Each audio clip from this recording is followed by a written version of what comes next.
The following documentary presents new developments in neuroscience and a solution to the many current unsolved problems in physics. While it keeps clear of metaphysical correlations and is solely focused on scientifically verifiable data, it also has philosophical repercussions pertaining to life, death, and the origin of the universe. Due to its many layers and density in presentation, it may require multiple viewings to fully comprehend its implications, even though considerable effort has been made to simplify the complex scientific concepts that are discussed. Furthermore, I would like to thank the author for allowing me to follow and report on his work, as he wanted to remain dedicated to his research and avoid becoming involved in its media coverage.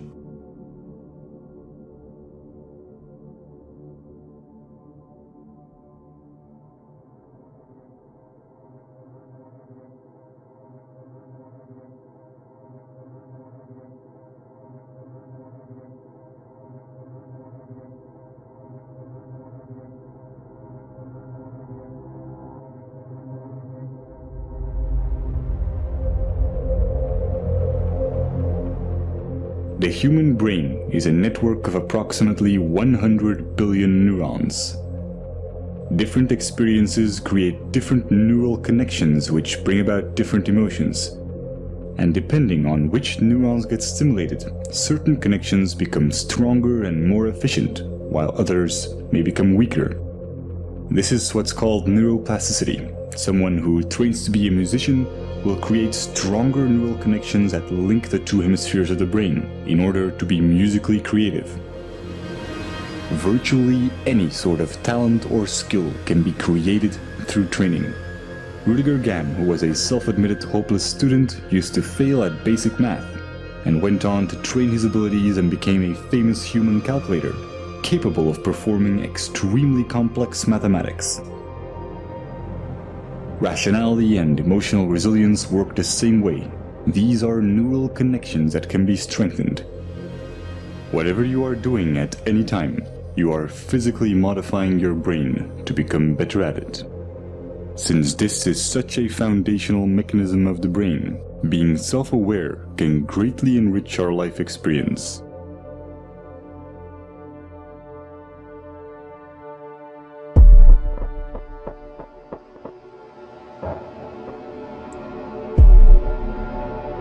Specific neurons and neurotransmitters, such as norepinephrine, trigger a defensive state when we feel that our thoughts have to be protected from the influence of others.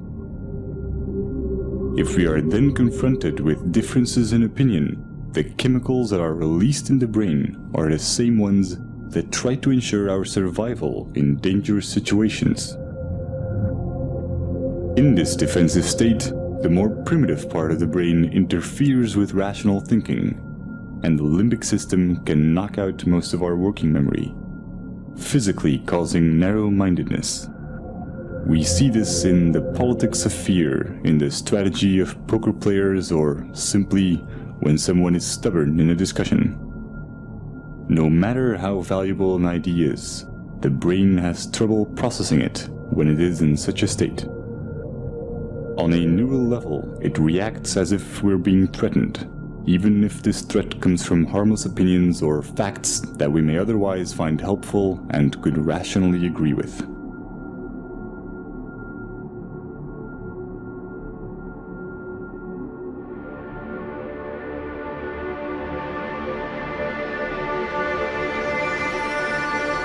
But when we express ourselves and our views are appreciated, these defense chemicals decrease in the brain, and dopamine neurotransmission activates the reward neurons, making us feel empowered and increasing our self-esteem. Our beliefs have a profound impact on our body chemistry. This is why placebos can be so effective. Self-esteem or self-belief is closely linked to the neurotransmitter serotonin. When the lack of it takes on severe proportions, it often leads to depression, self-destructive behavior, or even suicide. Social validation increases the levels of dopamine and serotonin in the brain, and allows us to let go of emotional fixations and become self-aware more easily.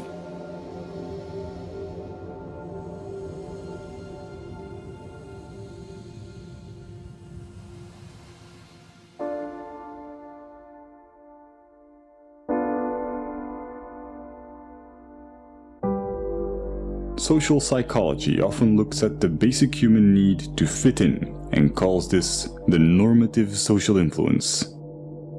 When we grow up, our moral and ethical compass is almost entirely forged by our environment, so our actions are often a result of the validation we get from society. But new developments in neuroscience are giving us a better understanding of culture and identity. Recent neurological research has confirmed the existence of empathetic mirror neurons. When we experience an emotion or perform an action, specific neurons fire. But when we observe someone else performing this action, or when we imagine it, many of the same neurons will fire again, as if we were performing the action ourselves.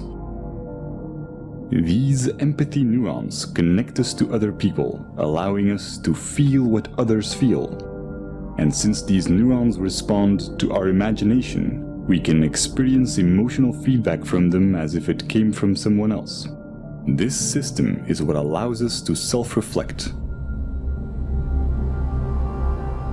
The mirror neuron does not know the difference between it and others, and is the reason why we are so dependent of social validation and why we want to fit in. We are in a constant duality between how we see ourselves and how others see us. This can result in confusion in terms of identity and self-esteem, and brain scans show that we experience these negative emotions even before we are aware of them.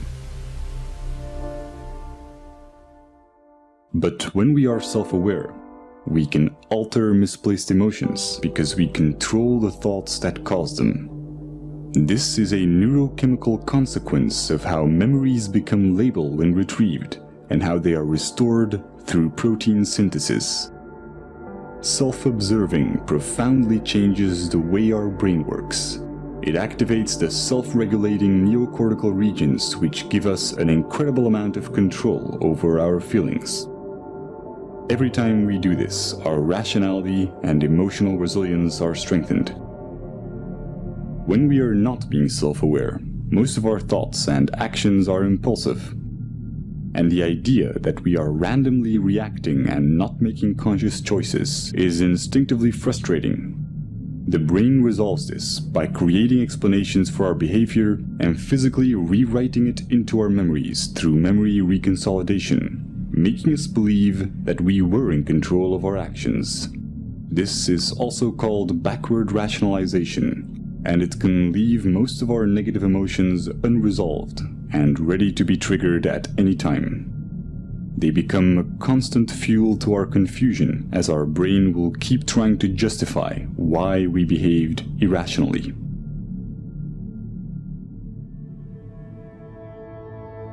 All this complex and almost schizophrenic subconscious behavior is the result of a vastly parallel distributed system in our brain. There is no specific center of consciousness. The appearance of a unity is in fact each of these separate circuits being enabled and being expressed at one particular moment in time. Our experiences are constantly changing our neural connections, physically altering the parallel system that is our consciousness. Direct modifications to this can have surreal consequences that bring into question what and where consciousness really is. If your left cerebral hemisphere were to be disconnected from the right, as is the case in split brain patients, you would normally still be able to talk and think from the left hemisphere, while your right hemisphere would have very limited cognitive capacities. Your left brain will not miss the right part, even though this profoundly changes your perception. One consequence of this is that you can no longer describe the right half of someone's face, but you will never mention it. You will never see it as a problem or even realize that something has changed. Since this affects more than just your perception of the real world and also applies to your mental images, it is not just a sensory problem, but a fundamental change in your consciousness.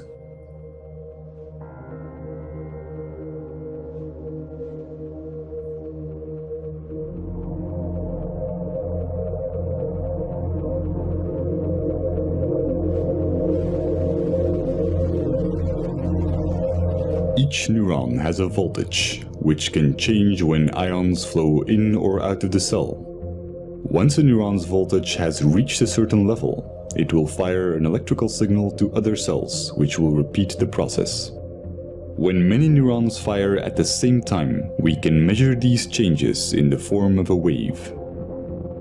Brainwaves underpin almost everything going on in our minds, including memory, attention, and even intelligence. As they oscillate at different frequencies, they get classified in bands such as alpha, theta, and gamma. Each are associated with different tasks. Brainwaves allow brain cells to tune into the frequency corresponding to their particular task while ignoring irrelevant signals, similar to how a radio homes in on different waves to pick up radio stations. The transfer of information between neurons becomes optimal when their activity is synchronized. This is the same reason why we experience cognitive dissonance, the frustration caused by simultaneously holding two contradictory ideas. Will is merely the drive to reduce dissonance between each of our active neural circuits.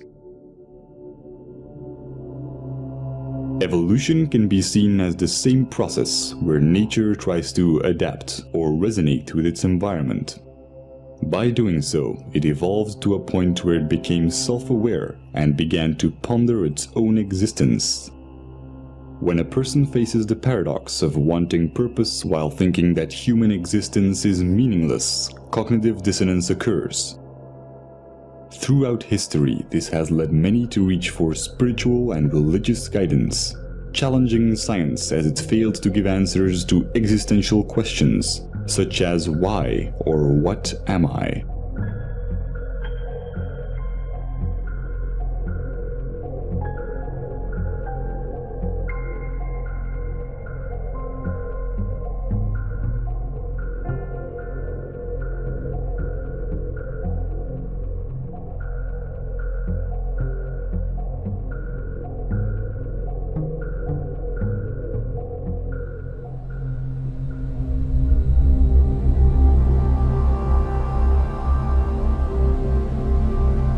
The left cerebral hemisphere is largely responsible for creating a coherent belief system in order to maintain a sense of continuity towards our lives.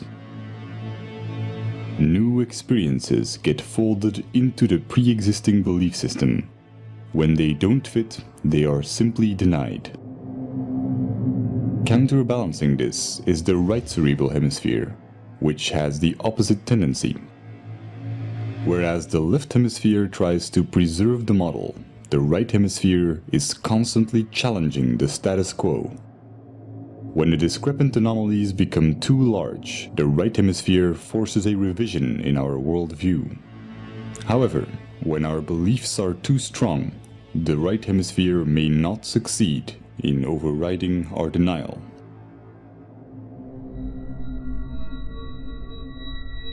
This can create a profound confusion when mirroring others.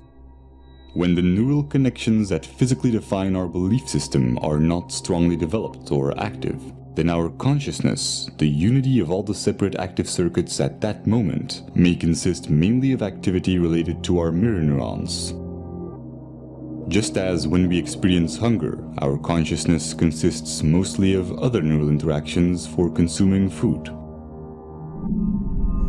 This is not the result of some core self giving commands to different cerebral areas. All the different parts of the brain become active and inactive and interact without a core. Just as the pixels on a screen can express themselves as a recognizable image when in unity, the convergence of neural interaction expresses itself as consciousness. At every moment, we are in fact a different image, a different entity when mirroring, when hungry, when watching this video. Every second, we become different persons as we go through different states. When we use our mirror neurons to look at ourselves, we may construct the idea of identity. But if we do this with our scientific understandings, we see something completely different. The neural synergies that produce our oscillating consciousness go far beyond our own neurons. We are equally the result of cerebral hemispheres interacting electrochemically, as we are of the senses connecting our neurons to other neurons in our environment. Nothing is external. This is not a hypothetical philosophy. It is the basic property of mirror neurons, which allow us to understand ourselves through others. Seeing this neural activity as your own while excluding the environment would be a misconception. Our superorganismal features are also reflected in evolution, where our survival as primates relied on our collective abilities. Over time, the neocortical regions evolved to permit the modulation of primitive instincts and the overriding of hedonistic impulses for the benefit of the group. Our selfish genes have come to promote reciprocal social behaviors in superorganismal structures, effectively discarding the notion of survival of the fittest. The brain's neural activity resonates most coherently when there is no dissonance between these advanced new cerebral regions and the older, more primitive ones. What we traditionally call selfish tendencies is only a narrow interpretation of what self-serving behavior entails, wherein human characteristics are perceived through the flawed paradigm of identity, instead of through a scientific view on what we are. A momentary expression of an ever-changing unity with no center. The psychological consequences of this as an objective belief system allow self-awareness without attachment to the imagined self, causing dramatic increases in mental clarity, social conscience, self-regulation, and what's often described as being in the moment.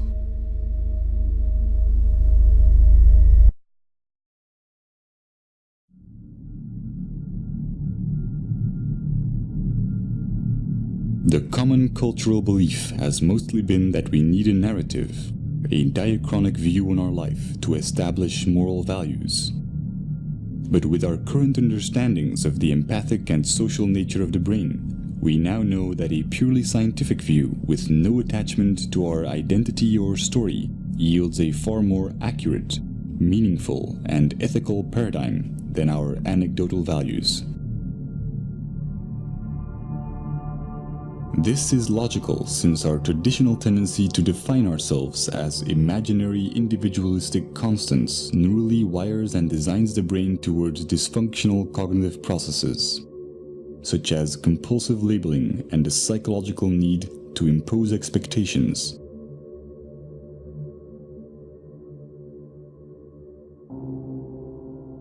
Practical labeling underpins all forms of interactions in our daily lives. But by psychologically labeling the self as internal and the environment as external, we constrain our own neurochemical processes and experience a diluted disconnection.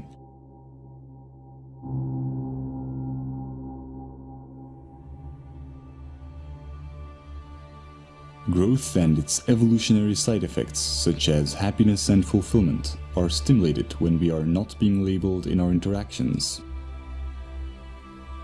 We may have many different views and disagree with one another in practical terms, but interactions that nevertheless accept us for who we are without judgment are neuropsychological catalysts that wire the human brain to acknowledge others and accept rationally verified belief systems without dissonance. Stimulating this type of neural activity and interaction alleviates the need for distraction or entertainment and creates cycles of constructive behavior in our environment.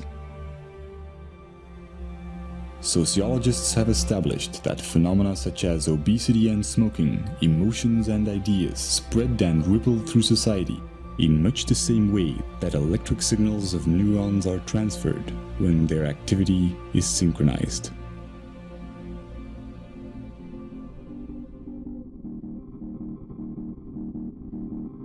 We are a global network of neurochemical reactions, and the self-amplifying cycle of acceptance and acknowledgement, sustained by the daily choices in our interactions, is the chain reaction that will ultimately define our collective ability to overcome imagined differences and look at life in the grand scheme of things.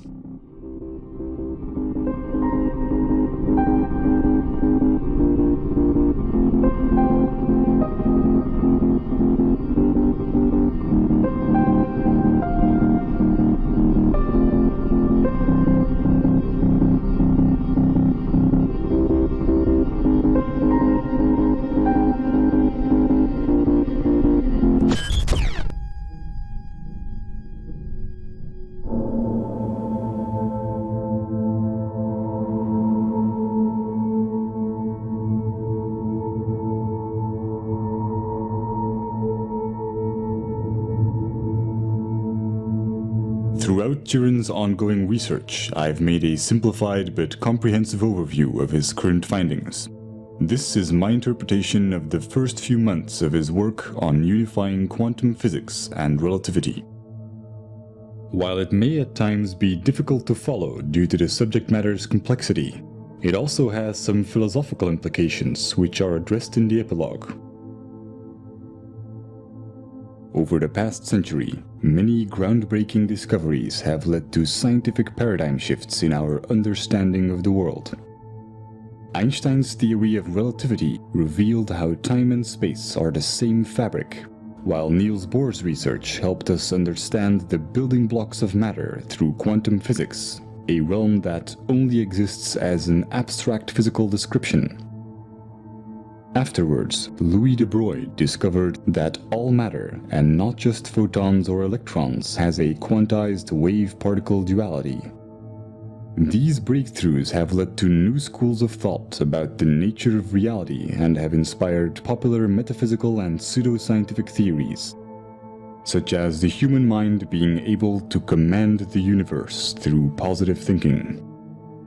However attractive, these theories have no verifiable evidence and can slow down scientific progress.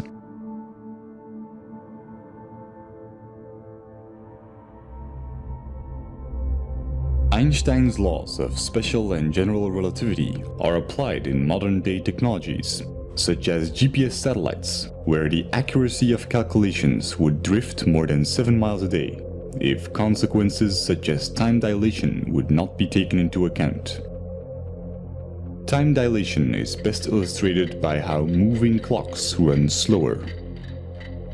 Other implications of relativity are length contraction, meaning that objects in motion decrease in length, and the relativity of simultaneity. It is impossible to say in an absolute sense whether two events occur at the same time when they are separated in space. Nothing can travel faster than the speed of light. This means that if a bar of 10 light seconds long would be pushed forward, it would take 10 seconds before the action can take place on the other side. Without this time interval of 10 seconds, the bar does not exist in its entirety. This is not due to our limitations as observers, but due to an inherent consequence of relativity, where time and space are interconnected and cannot exist without each other.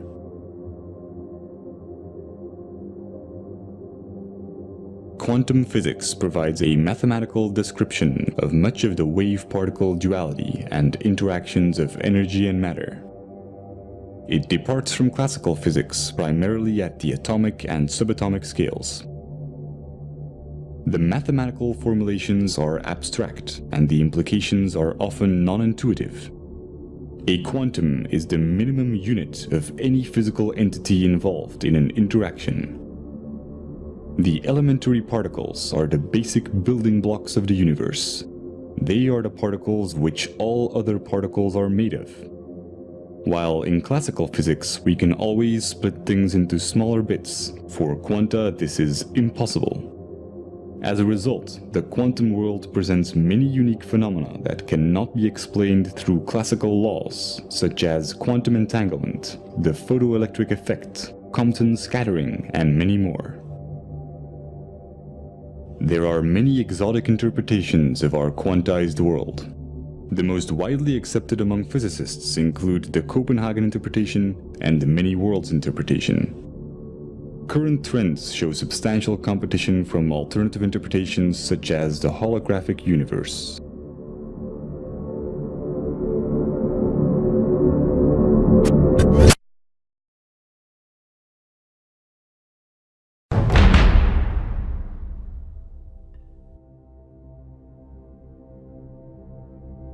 While both quantum physics and Einstein's laws of relativity are essential to our scientific understandings of the universe, there are many unsolved scientific problems, and thus far, no unifying theory.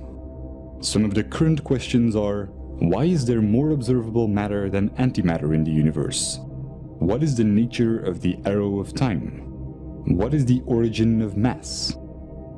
One of the most important keys to finding the answer to these problems are de Broglie's equations, for which he was awarded the Nobel Prize in Physics. This formula shows how all matter has a wave-particle duality, meaning that there are moments in which it behaves as a wave, and others where it behaves as a particle. The formula combines Einstein's famous E is mc squared equation with the quantized nature of energy. Experimental evidence includes the interference pattern of C60 fullerene molecules in a double-slit experiment. The fact that our consciousness itself seems to be made up out of quantized particles has been the subject of many mystical theories. And while the relation between quantum mechanics and consciousness is unlikely to be as magical as recent esoteric movies and literature claim, there is nevertheless a profound implication.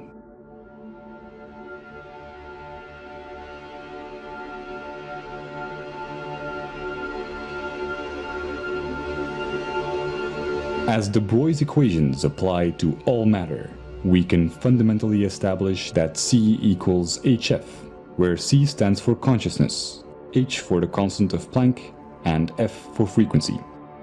C is responsible for what we experience as the now, a quantized or minimum unit of an interaction. The sum of all moments C up till the current moment is what shapes our concept of life. This is not a philosophical or theoretical statement, but an inherent consequence of all matter and energy being quantized. The formula shows how life and death are abstract constructions of C. Another consequence of de Broglie's equations is that the rate at which matter or energy fluctuates and acts like a wave or a particle is relative to the frequency of the frame of reference. Increases in frequency due to velocity are relative to others and bring about phenomena such as time dilation. The underlying reason is the unaffected experience of time relative to the reference frame, where space and time are properties of quanta, and not the other way around.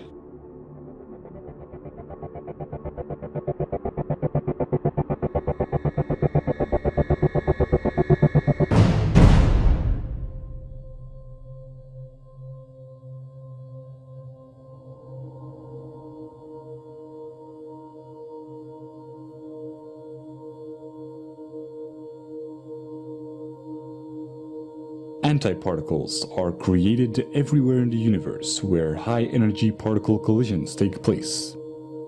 This process is artificially simulated in particle accelerators. When matter is created, antimatter is created simultaneously.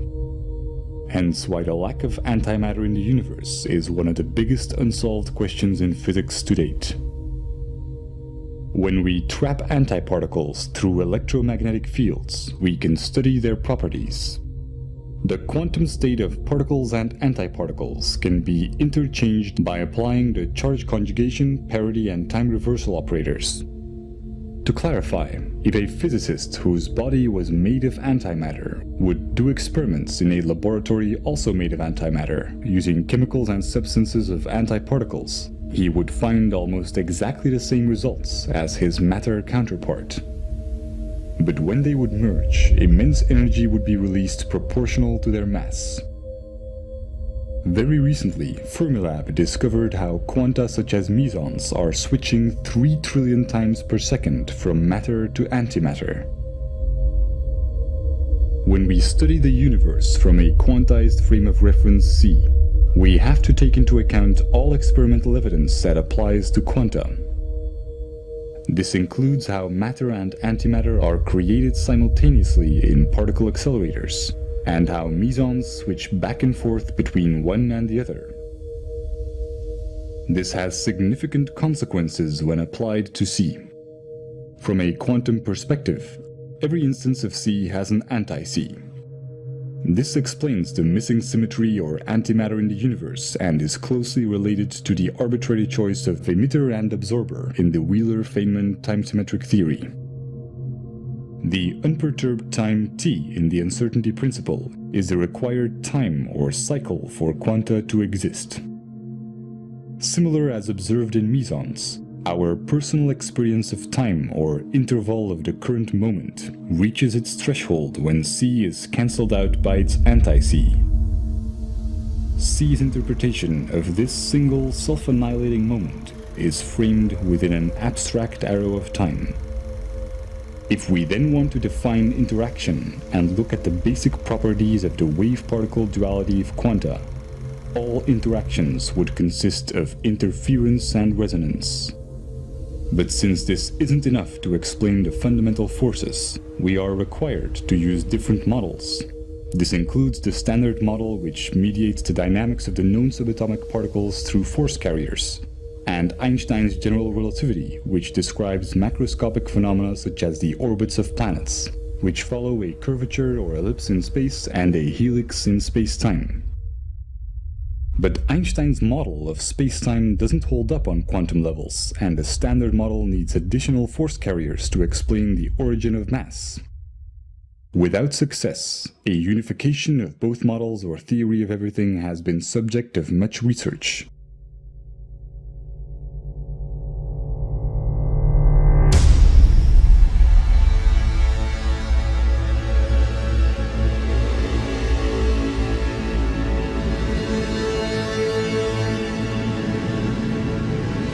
Quantum mechanics is merely mathematical descriptions, and their practical implications are often counterintuitive. Classical concepts such as length, time, mass, and energy can also be approached with similar descriptions. By building on de Broglie's equations, we can substitute these concepts with abstract vectors. This is a probability-oriented approach towards the basic and already existing concepts in physics that allows us to unify quantum mechanics with Einstein's relativity. De Broglie's equations show how all reference frames are quantized, including all matter and all energy. Particle accelerators have demonstrated that matter and antimatter are always created simultaneously. The paradox of how reality can emerge from abstract building blocks that annihilate each other can be explained by using these quanta as the frame of reference. In a simplified analogy, we need to look at things through the eyes of a photon. The reference frame is always a quantum and defines how space-time is quantized. When it increases or decreases, space-time increases or decreases as well. This is reflected in quantum mechanics as the mathematical description of the probability amplitude of the wave function, or in Einstein's relativity as time dilation and length contraction.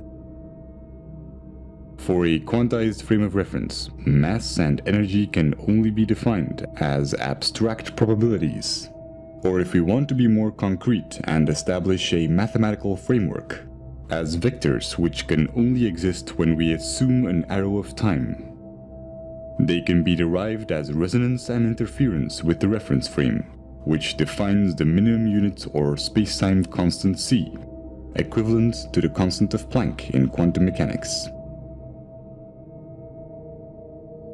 Experiments show how conversion of matter into energy through its antimatter brings about gamma rays with exact opposite momentum. What seems to be a conversion is the ratio between opposite vectors interpreted as distance and time, matter and antimatter, mass and energy, or interference and resonance within the abstract arrow of time of c. The sum of opposite vectors is always zero. This is the reason for the symmetry or conservation laws in physics, or why at the speed of c, time and space are zero due to length contraction and time dilation. A consequence is the Heisenberg uncertainty principle, which states that certain pairs of physical properties, such as position and momentum, cannot be known simultaneously to high precision. In a sense, a single particle is its own field. This does not explain our sense of continuity, where c cancels itself out within its own required interval. But when these vectors are exponentially amplified or accelerated relative to and within the abstract arrow of time, the underlying mathematical algorithms, also describing the fundamental forces, can bring about a consistent reality and have abstract building blocks. This is why the harmonic motion equations are used in many fields of physics involving periodic phenomena, such as quantum mechanics and electrodynamics, or why Einstein's equivalence principle, used to derive the model of spacetime, states that there is no difference between gravity and acceleration. Because gravity is only a force when interpreted relative to an oscillating frame of reference. This can be illustrated with a logarithmic spiral curve being reduced to a helix curve by the reference frame, making objects spin and move in orbits.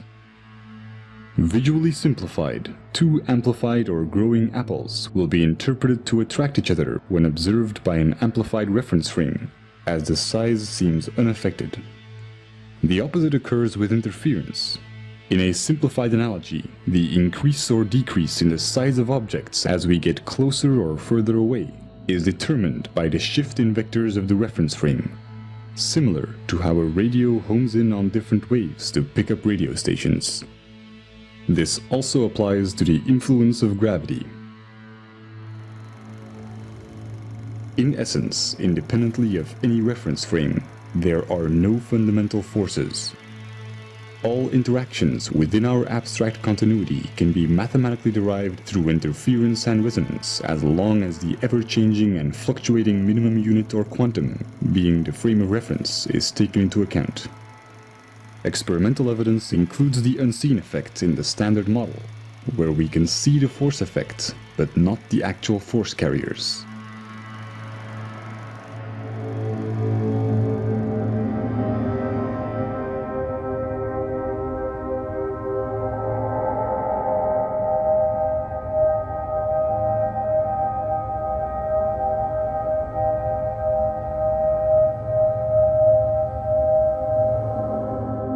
The consistent continuity of reality does not require quanta to have any specific sequence in time. A quantum is not subject to any notion of space or time and can occupy all of its possible quantum states simultaneously. This is called quantum superposition and has been demonstrated in experiments such as the double-slit experiment or quantum teleportation, where every electron in the universe, for example, could be the exact same one. The only requirement for an abstract arrow of time and consistent continuity or reality is the algorithm describing the pattern or abstract sequence of vectors.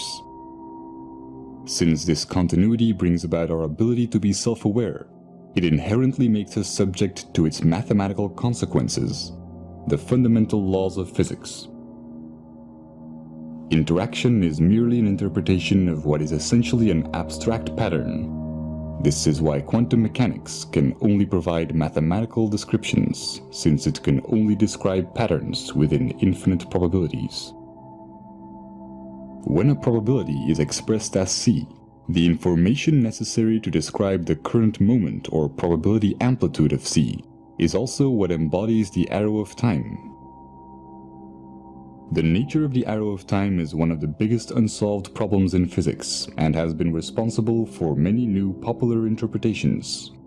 The holographic principle, for example, a property of quantum gravity and string theories, theorizes how the entire universe can be seen as an information structure of only 2 dimensions.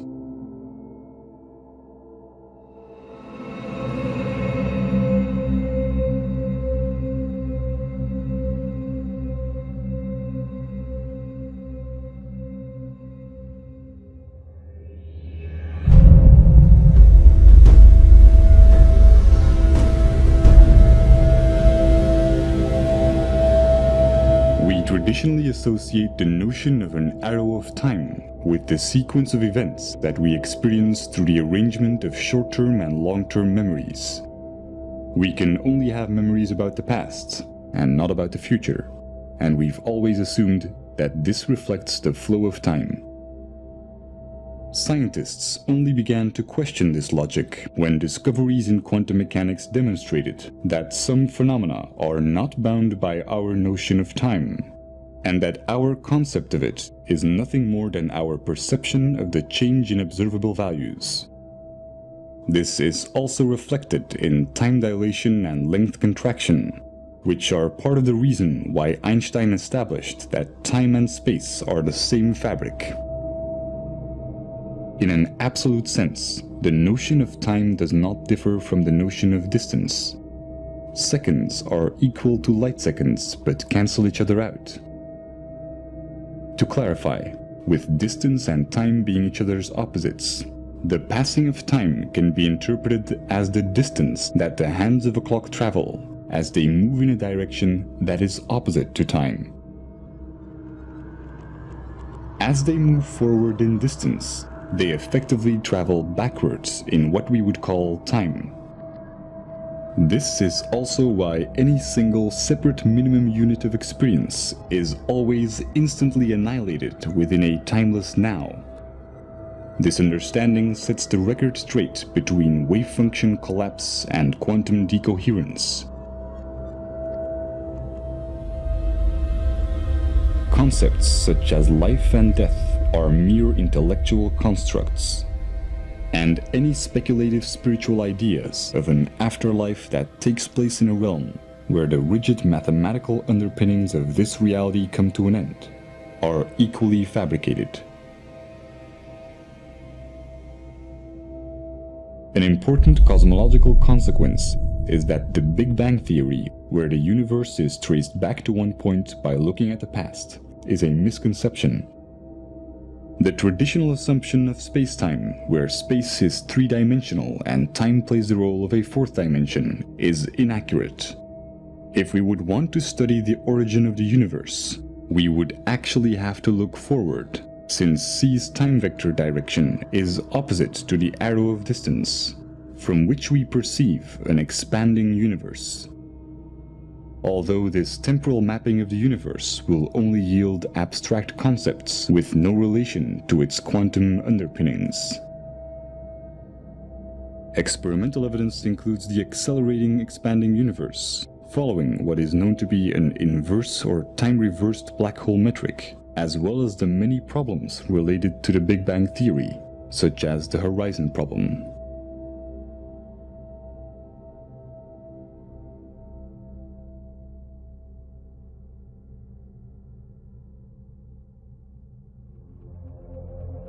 These derivations could bring up questions about free will, since awareness seems to only take place after the action within our perception of time. Most neurological investigations that have shed light on this question show that action is indeed taken before becoming conscious of it. But a deterministic point of view is based on an erroneous concept of time, as is illustrated by the mathematical probability descriptions in quantum mechanics. These understandings will be relevant for future neurological research, since they show how any neural circuit is a vector with direction, underpinning cognitive dissonance and interference or resonance within C. The ability to understand and consciously alter these directions, acquired through billions of years of evolution, confirms how important our belief systems are in expanding our awareness, and how they affect our working memory, which is responsible for the extent to which we can make connections and for the neural processes that create meaning. It also explains how artificial awareness will require a network of independent processors instead of a linear sequence of complex algorithms.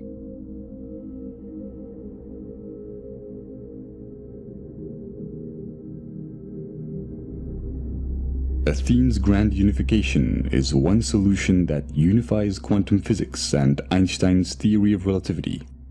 While it answers many problems in physics, such as the ones listed here, it is my limited interpretation of his first months of scientific research. Whatever the outcome, it is clear that we have entered an era where science is open to everyone. And if we can preserve unfiltered access to a neutral internet, we can test the validity of our ideas.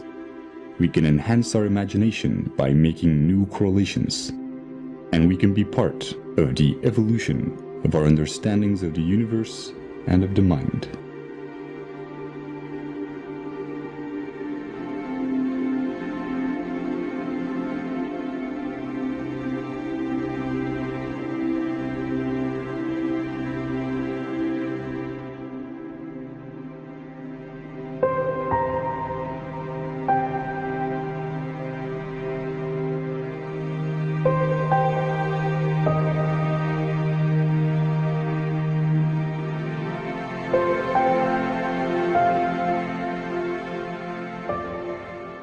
In quantum mechanics, we have learned to approach reality differently and see everything as probabilities instead of certainties.